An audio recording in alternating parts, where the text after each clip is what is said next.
What's up guys, in this video we're going to review the Wheeltop EDS TX Road Bike Group Set. The Wheeltop EDS TX is a wireless electronic derailleur system designed for road and gravel bikes. Launched by Wheeltop, a Chinese brand looking to disrupt the market, the EDS TX offers 3 through 14 speed shifting with wireless communication between the shifter and the rear derailleur. It's designed to work with any 3 to 14 speed cassette. So yes, you can pair it with a Shimano, SRAM, Campy, or even a Sunrace cassette, making it incredibly flexible for budget builds or upgrades. So here's what you're getting out of the box. You have 3 to 14 speed rear derailleur wireless, electronic shifters, completely wireless, a magnetic charger for the derailleur battery, and batteries fixed to the derailleurs, so they're not removable like with SRAM Axis. But I will say, they do have replaceable batteries. Internal batteries for the shifters are CR2032, just like SRAM, and you use the app to connect for firmware updates and also fine-tuning the gears. The derailleur battery promises about 6,000 shifts and should last about 2 to 3 months for your average rider.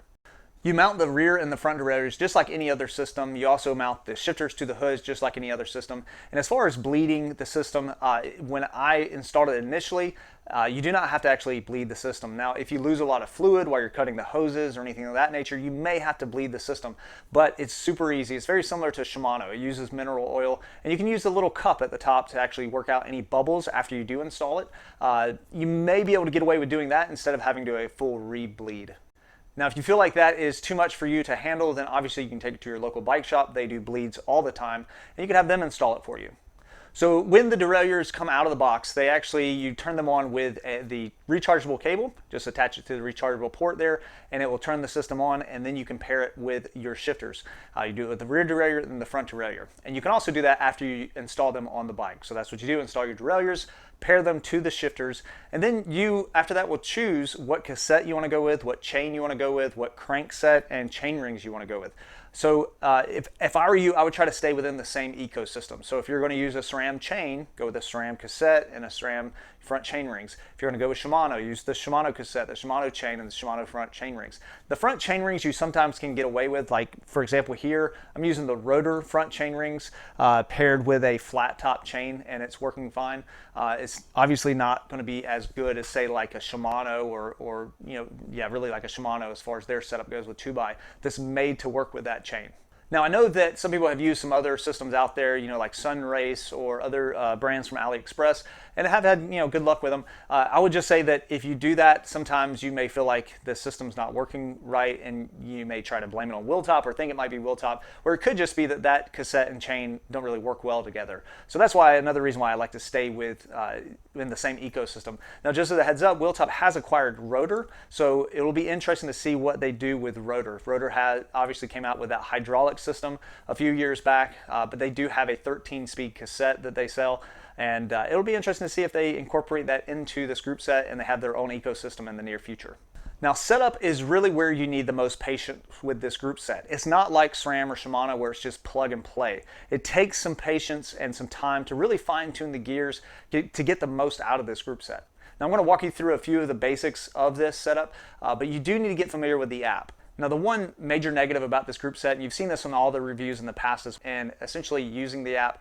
Sometimes the rear derailleur doesn't want to connect to it properly, or you have other issues with it, or you can't understand the directions because, once again, English is not their first language, so it's obviously hard to translate some of these terms. That's why I say when you first get the group set, definitely look through the app, read through some of the things.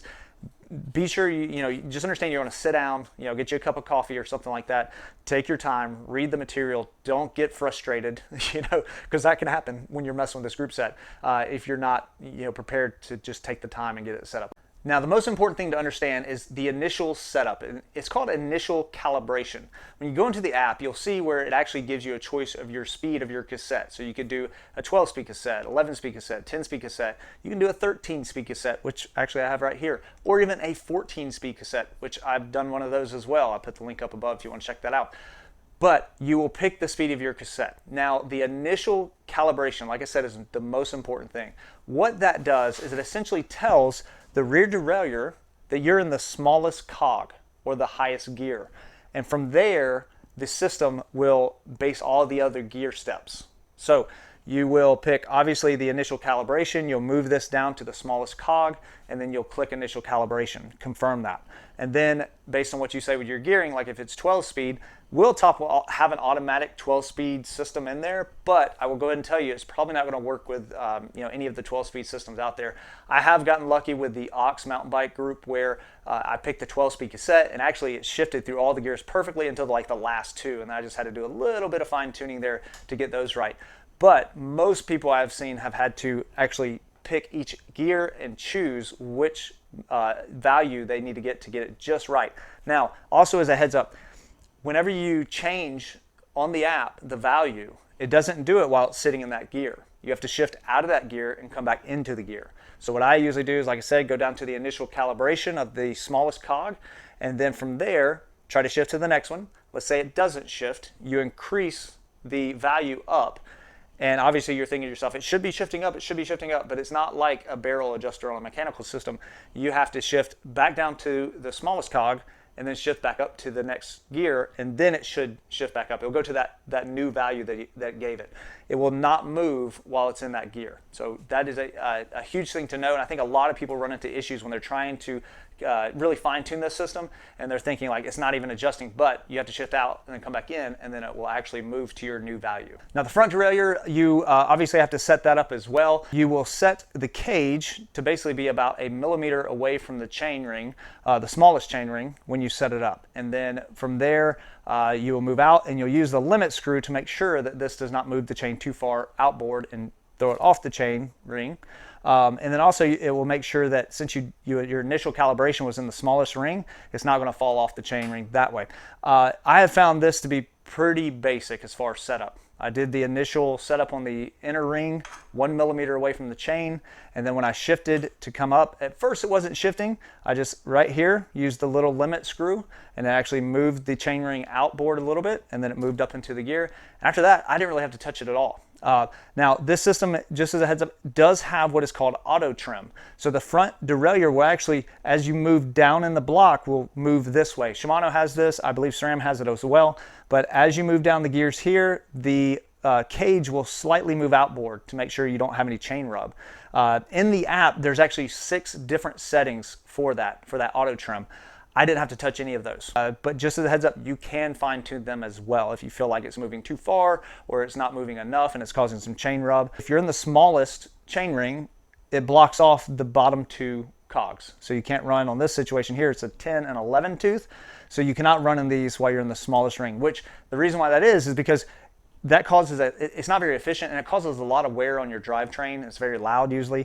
So this is essentially like a dummy proof thing to keep you from running in this 11 and 10 tooth cog. If you're running down 11 10 tooth cog and you're in the small chain ring, you need to shift up to the big chain ring. So so you do have that. Now all of these settings can be overridden by Wheeltop if you ask them to in the app, and you can actually send them a message and they'll override them, and then they'll take out, you can basically run in the 11 and 10 tooth all day long if you want to and just wear out your stuff. But you can override some of these things going through Wheeltop. Now as you see here, I am actually pushing the limits of this system. You can see here I have a 42 tooth largest cog on this cassette. Now, just as a heads up, this cassette is a 13-speed cassette. It's a 10 to 36 SRAM 12-speed cassette with a 42 tooth extender basically put onto the back of it. I had to do a little modification to the cassette to do that, but I wanted to do this to really push the limits. I also had to modify this UDH here to make sure it could fit as well. So this is not something you could just do and throw in any frame. If you're interested in me doing that video, let me know in the comments below if you'd like to see how this cassette is set up. So essentially this rear derailleur I believe is only set up to clear like a 36 tooth, which it clears easy. This is a 36 tooth right here, but this it does clear a 42 tooth. I've seen on some of the other forums other people have also cleared a 42 as well. I would say really the only time you want to do that is if you're running 1x, and you can do 1x system with this as well. You can disconnect the front derailleur and essentially just run it 1x. If I was going to run 1x, I'd probably lean towards their GEX rear derailleur, which is their gravel rear derailleur, because it has a clutch on it, which would make it where it's a little more secure over rough terrain or rough bumps or anything of that nature. Now with this system here, this huge range I have here does cause one issue. I cannot get to this 42 tooth when I'm in the 52 tooth up front. All right. And so, because this up here front is a 52-36. So That's a pretty wide spread for a front chainring. I mean, that's pretty normal. But you know, in the old days, you had a 39 to a 53, which was like 14 teeth. Now we're, you know, you're looking at 16 teeth here. So as far as the 16 teeth jump, that requires a longer chain to be able to clear all of this. And that's the problem, is because if I go down to the small chain ring and I try to come down here to the smaller cogs, all right, it actually, there's not enough chain, and it causes the chain to essentially be too loose. Okay, I have it set up where it actually is fine now, but because I have it set up where it's fine now, I can't get to that 42 tooth when I'm in the 52 tooth. So when I get to the 36, I do have to shift the front down to get to that 42.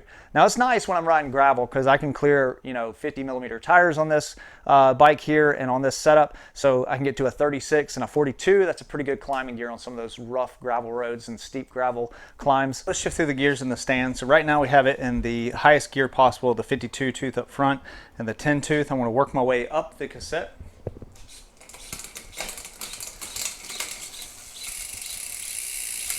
I'll come back down just so you can see.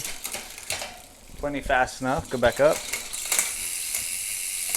So once again, like I said before, I can't get to that 42 tooth. My chain's not long enough. You can see here it moves there, but it's not enough. So I have to go down to the small ring here. So I'm going to do that now. So it's dropped down. And now I can get up to the 42 tooth in the back right there. So you can see easily I can go between that one, the 36 and the 42 real easy. It shifts so easy through those gears. So let's go through the gears now that we are in the small ring. All right, so like I said before, now we are blocked off from the 10 tooth and 11 tooth. This is as high as I can go while it's in the small ring. At this point, you have to shift up. So I'll go ahead and shift up. Shifts up nice and smooth, and then I can go down to the 10 tooth there. I also want to show how the front derailleur will actually adjust as you go through the gears. As I shift up the block in the back, you see how the front derailleur moved inboard just a little bit there, and keep going.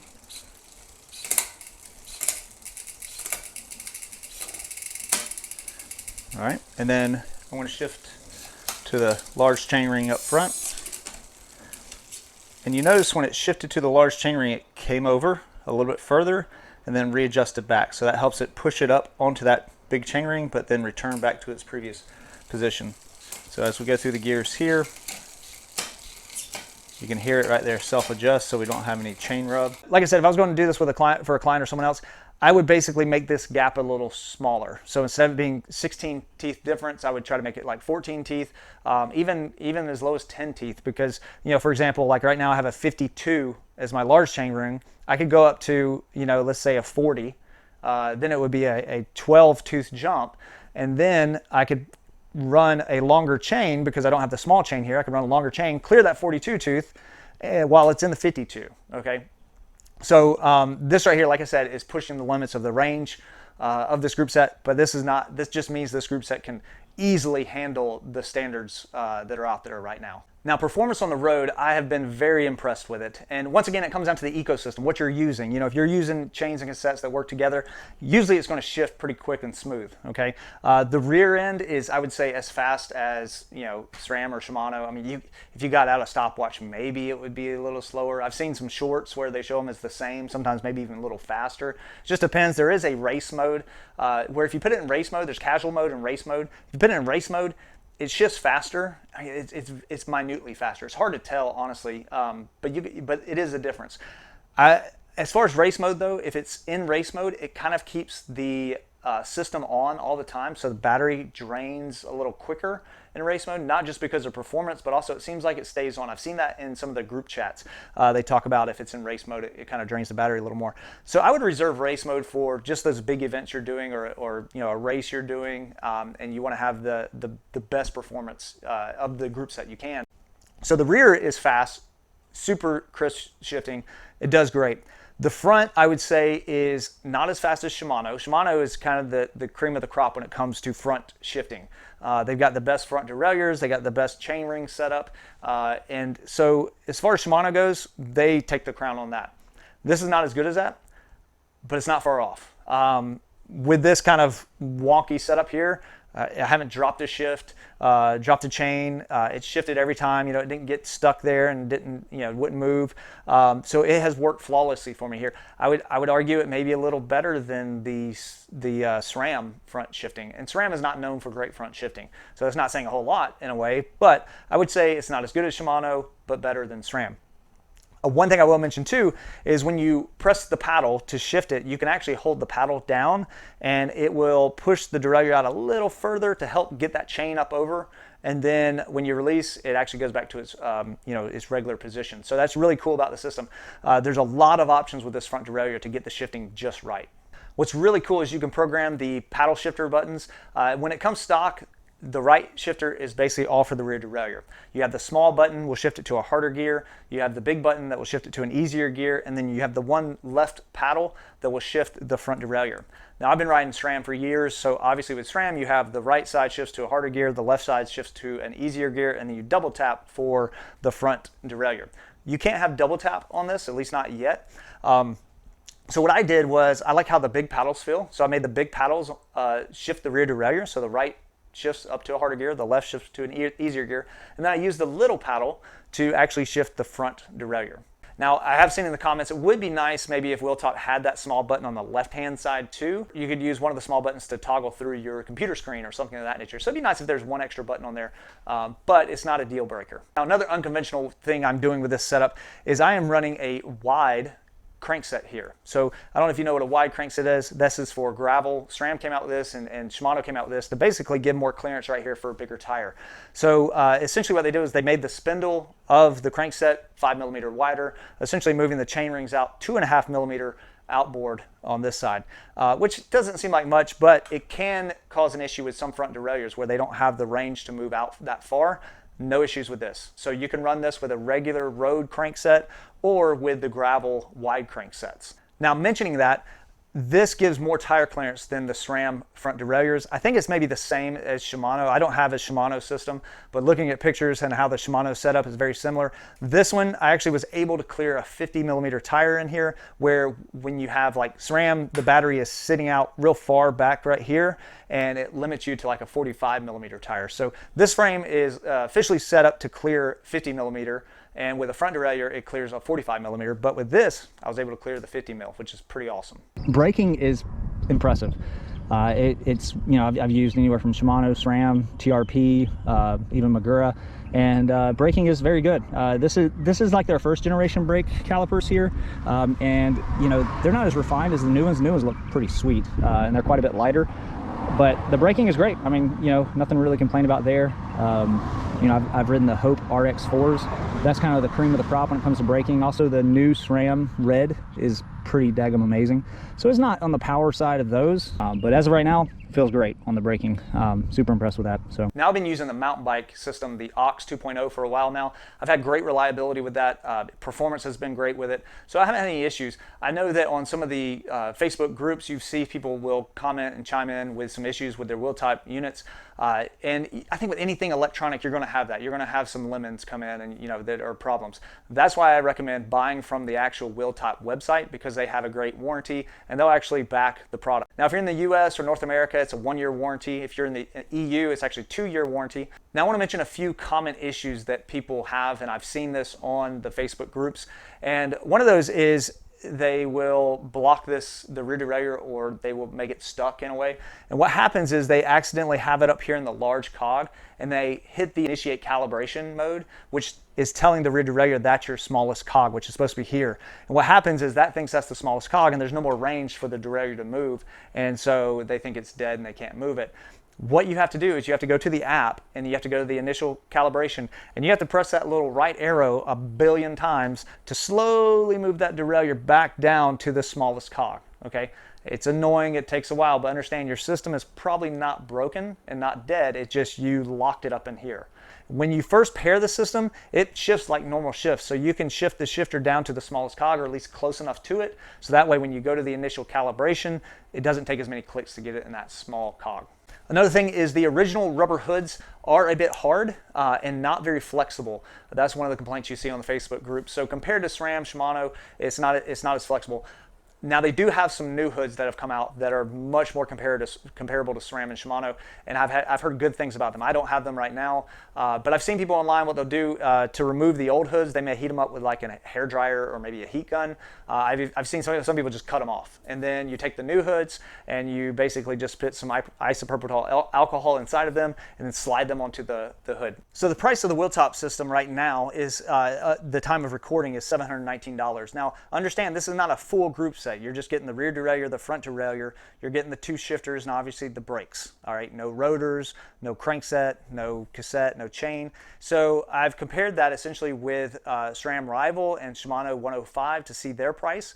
So Wheeltop $719, the SRAM Rival axis is $1,300, and the Shimano 105 is $1,484, and this is all in United States dollars.